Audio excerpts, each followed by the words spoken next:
We've used this trail jack and tyre change kit across Europe, South America and Africa. And just for clarity, it's not a sponsored item. It's a kit we purchased ourselves and have carried on pretty much every long trip since. And now I'll stop talking and hand over to Simon because he knows what he's actually talking about.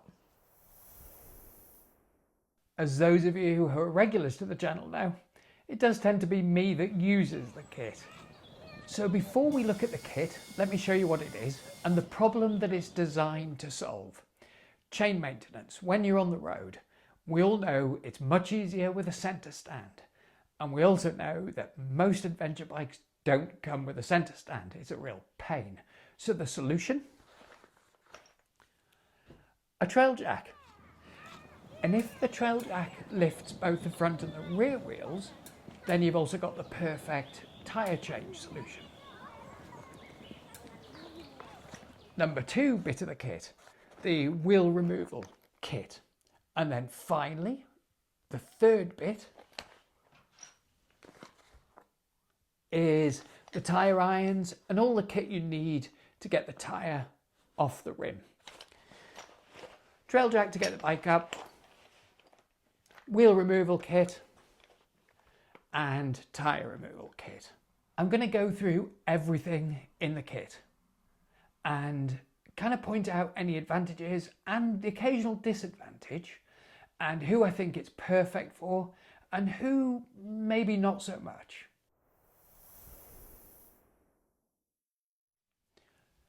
First, the trail stand. This is the first bit of kit we bought, and frankly, if we could only have one bit of eastbound kit, this would be it. We literally use it every day when we're travelling for chain maintenance, lubing and cleaning. There are hundreds of films on YouTube showing how they work, so I won't go into that, I won't bore you.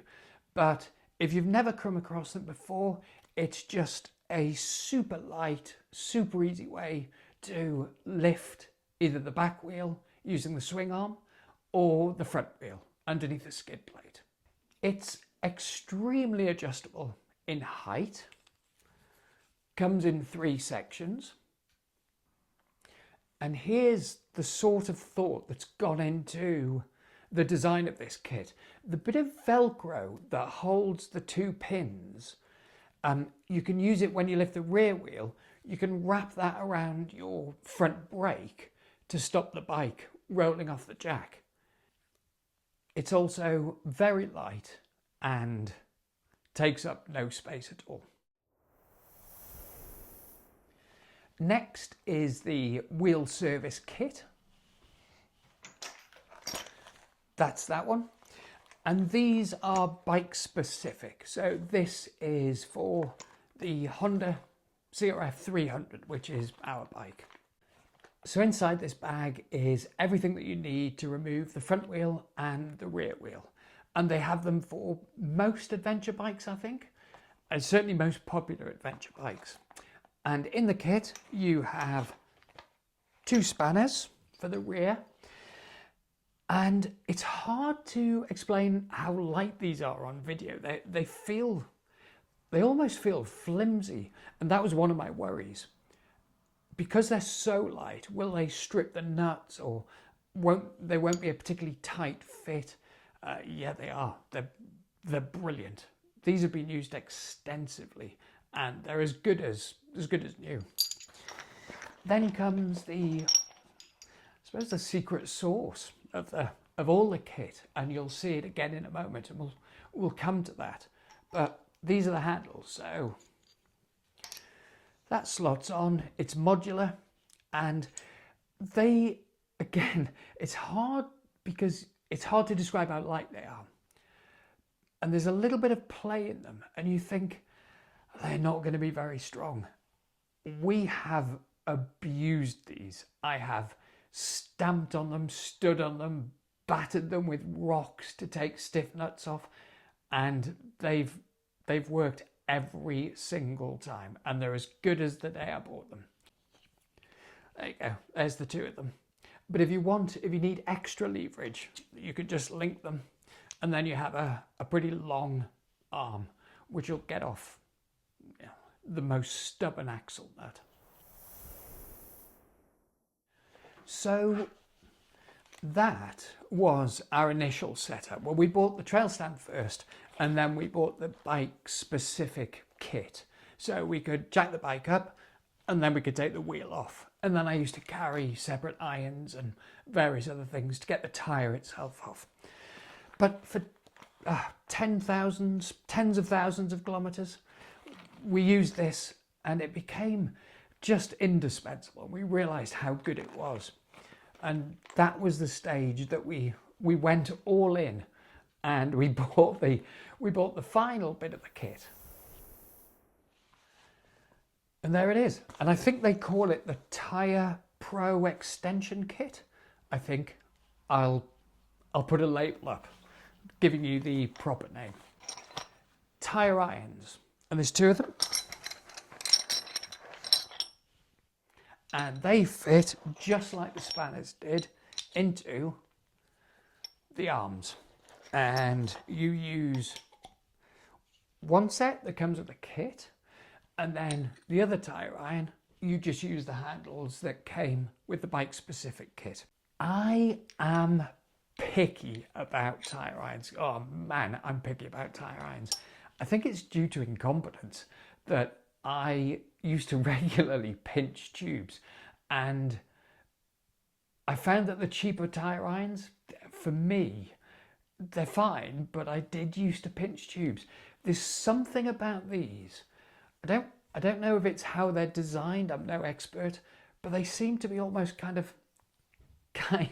for want of a better word, kind on tubes. There's no sharp edges, they're very rounded. Whatever the reason, touch wood. Steph will kill me if I pinch a tube now in the middle of nowhere. But yeah, so far I haven't pinched a tube using these. And also, again, there's this, I don't know if you can see it, like sort of a slight give in it. And you think, one of the worries is that they're not going to be strong enough, because we all know that using tyre irons, you sometimes need a lot of force. They are. I've abused these. They're indestructible. So that's the tyre iron. And then you have this, another little bonus bit. And this is a bead breaker. This bit of kit, I'll be honest, it's the only bit I'm a little bit dubious of. So let me show you how it works. You take your two tyre irons, and they simply slot it there. That goes into your between the rim and the tyre, and then you have a large lever which can break the bead. I think the reason I'm dubious is I've only used it once, and I would definitely rather have it than not have it. It's tiny, it's super lightweight.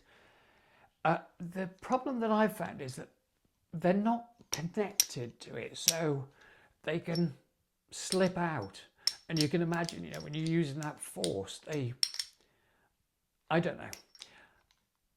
The jury's out. I just have slight reservations, and I wanted to share those with you. But the one time I've used them, they've worked.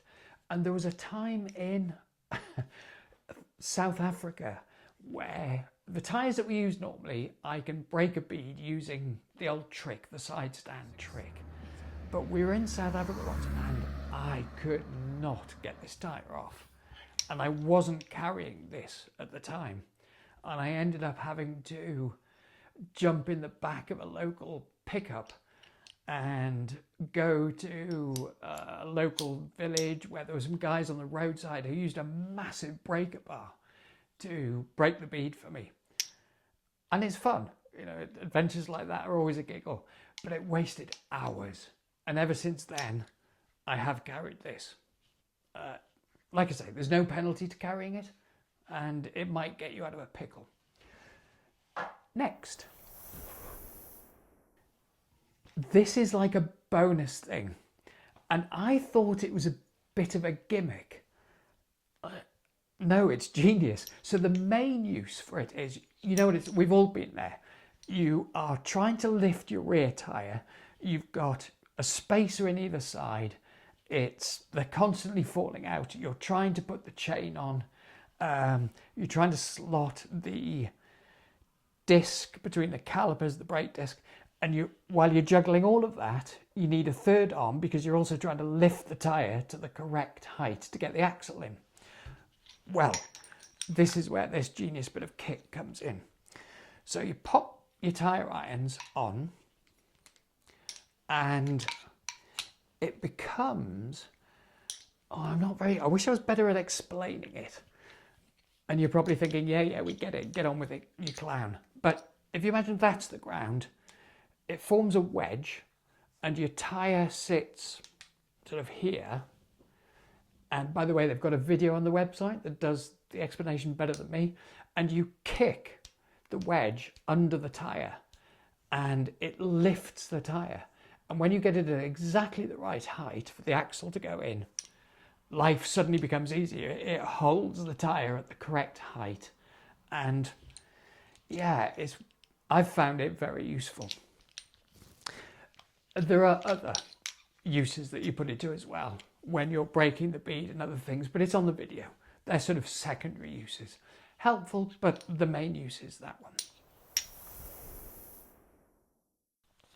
So let's summarise its strengths and weaknesses and who it works for and who it might not work for. Its strengths, I think we've covered already. It's tiny, it's very robust and it's very light, and it has been tested by us across numerous continents, and pretty much every day I use one part of the kit or the other. Its weaknesses, well, I think address the elephant in the room. It's the price. It's a premium product and it carries a premium price tag. I suppose in mitigation, of course, we didn't buy it all at once and it is modular. So this, as an example, this thing, the trail jack, just for us, it's indispensable. And that's what we started the kit with. And then you can add as and when you see fit, or don't add. Just the trail jack, good bit of kit. Who isn't it for? I would say if your riding tends to be sort of a day trip, or you ride local trails for a day or two, we all know you can pop on Amazon, get a cheap tyre iron or two for a few quid, a big chunky spanner, throw it into your seat, no problem. We can't stress enough, this video isn't about saying one approach is better than another, or that we travel with this kit and it's amazing and it's the kit you should travel with. It's just that we get asked fairly regularly what kit we use on our travels and why we use it. And this was just our way of addressing that. So if you're interested in seeing the kit maybe in use on a day-to-day basis, most of our channel is long-form adventure travel content, and you'll undoubtedly see it pop up on there every so often. So feel free to have a look. Thanks for watching. I hope the video was of some use, and we'll see you soon.